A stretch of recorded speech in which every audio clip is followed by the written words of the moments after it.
আমার সাথে ফ্রেন্ডশিপ করবে? 2025 সাল যেন টলিউডের পুরনো সম্পর্কগুলোকে নতুন করে ঝালিয়ে নেয়ার বছর। ধূমকেতুর জন্য দেব শুভশ্রী জুটির প্রত্যাবর্তন এবং একই মঞ্চে এসে ধূমকেতুর প্রমোশন যেন বাড়তি পাওনা ছিল তাদের দর্শকদের জন্য।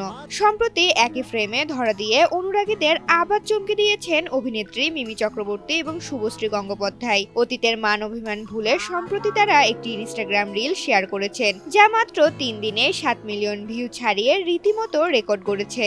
দুই অভিনেত্রীর এই জনপ্রিয়তাকে কাজে লাগিয়েই টলিউডের শীর্ষ প্রযোজক মহেন্দ্র সোনি দুই পৃথিবীর সিকুয়েল নিয়ে ইঙ্গিত দিয়েছেন। 2010 সালে মুক্তিপ্রাপ্ত রাজ চক্রবর্তী পরিচালিত দুই পৃথিবী ছবিটি বক্স অফিসে ঝড় তুলেছিল। সেই ছবিতে প্রধান চরিত্রে ছিলেন দেব এবং জিৎ। এখন শুভশ্রী ও মিমির রিল দেখার পর মহেন্দ্র সোনি রসিকতা করে মন্তব্য করেছেন, দুই পৃথিবী 2 এর কাস্টিং লক। যদিও এটি একটি মজার মন্তব্য ছিল, তবে এটি দর্শকদের মধ্যে বেশ আশার সঞ্চার করেছে। সামাজিক যোগাযোগ মাধ্যমে অনেকেই রাজ চক্রবর্তীর কাছে এই ছবির সিকুয়েল বানানোর আবদার করেছেন। এখন দেখার বিষয় পরিচালক কি দর্শকদের এই আবদার রাখবে কিনা। বর্তমানে রাজ চক্রবর্তী তার নতুন ছবি হোক কলরব নিয়ে ব্যস্ত। এরই মধ্যে মিমি ও শুভশ্রীর পুরনো বন্ধুত্ব নতুন করে ফিরে আসা এবং তাদের রিলের বিপুল জনপ্রিয়তা দুই পৃথিবীর সিকুয়েল নিয়ে জল্পনা আরো বাড়িয়েছে। ঋতুপর্ণা, জড়কণ্ঠ।